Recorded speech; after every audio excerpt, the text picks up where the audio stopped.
Hey guys, what is up, and I welcome you to a very new episode of Did You Know? This one of course featuring Hecarim. As always, please don't forget to throw in a like if you did enjoy this episode, but without any further ado, let us jump straight into his abilities. Hecarim's passive grants him bonus damage based on bonus move speed, which means temporary move speed buffs like Sona's E or Ghost will also increase it. However, things like Nasus Wither will also decrease this passive's bonus damage.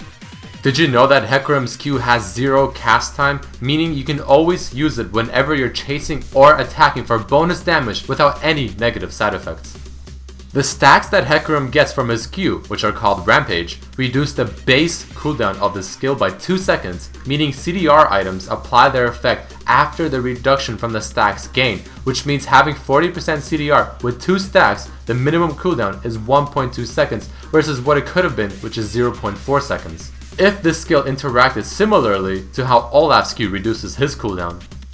Did you know that Spell Shield will block Hecarim's Q, will not block his W, will not block his E, and for his ultimate, it will only block the damage, but the fear will still get added to the champion. Hecarim's W, much like his Q and his E ability, have no cast time, making this pony very good at chasing or running away. Here is a pretty good one. Do not forget that his W's healing is not only from his own damage, it takes into account all of the damage that is dealt to an enemy champion, which includes of course allies doing damage to enemy champions or minions, allied minions doing damage to enemy champions or minions, or even things like monsters in the jungle or dragon and baron. But it seems like turret is the only sole exception, and does not take into account this effect. Even though minions and monsters are able to heal Hecarim from his W, they have a cap of 180 HP at level 5 of how much they can heal him. But did you know that before there was actually no cap to this and he was able to heal an enormous amount of HP off of this? Hecarim's E ability is solely made to synergize with his passive, which means the max damage at rank 5 of the E ability can make it do 360 base damage plus 100% of his bonus AD. Hecarim's E ability will also apply on-hit effects, for example lifesteal or items like Static Shiv, however it apparently does not apply critical strikes.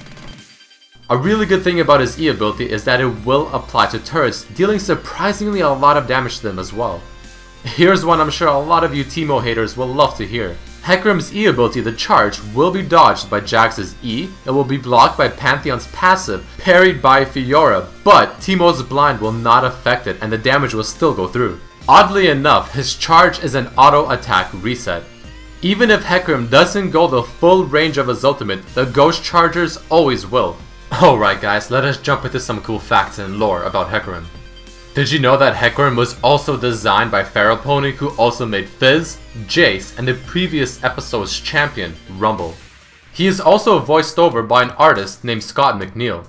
Also, not sure if this is intended or not, but Hecarim's name is an anagram for Chimera. Hecarim is most likely referenced to one of the 4 horsemen of the apocalypse, specifically the one that is named War. Another potential reference for this champion is the Assault Rider from the game Kingdom Hearts. Apparently, Hecarim's dance in-game is a reference to the highly viral video Dope Zebra. Up until this point in the history of League of Legends, Warpath, which is Hecarim's passive, is the only ability in-game which scales off of move speed. This next point I'm going to mention is a spoiler alert for anyone that has not yet played Twilight Princess. However, some people do think that Hecarim's ultimate can be a reference to Twilight Princess during the fight with Ganondorf when he seems to be summoning the Spectral Riders. Did you know that Hecarim is from the Shadow Isles and resides there, which is a dark place where people like Karthus, Thresh, and Elise all reside from? However, his true origins are still unknown. Let's talk more about Hecarim's lore. His lore all begins talking about how after his first sighting, everyone began to fear Hecarim as he marched eastwards. People fled their homes for safety closer to Demacia, and rumors were spread quickly about his origin. Some people believe that Hecarim is a vengeful spirit, while others believe that he was the creation of a necromancer. Shortly after, one commander from Demacia gathered all of his troops and rode off to destroy Hecarim. Without much trouble, however, Hecarim instilled fear into all of the soldiers as he ran them all down. He then went to the now crippled commander and said how this is only the beginning and that no one can withstand the might of the Shadow Isles. Later, Hecarim demanded entry into the League of Legends, though why he is going into the League of Legends and his true origins still remain to be unknown. Hecarim has a very funny quote reference, which refers to the television show My Little Pony Friendship is Magic. Suffering is magic. Hecarim's quote, "Another blue ribbon for Hecarim," refers to the blue ribbon, which is something given as an award to the winners of contests that showcase horses or livestock. Did you know that Hecarim and Battlecast Cho'Gath both share a quote? "Crush them underfoot. Crush them underfoot." Blood Knight Hecarim resembles the Vampire Count's Blood Knights from Warhammer. Headless Hecarim, of course, is based off of the legend, the Headless Horseman. Arcade Hecarim is a tribute back to the 80s and 90s era of video games that were primarily all being played at in arcades. This skin may also be a reference to an Adult Swim minigame that is titled Robot Unicorn Attack.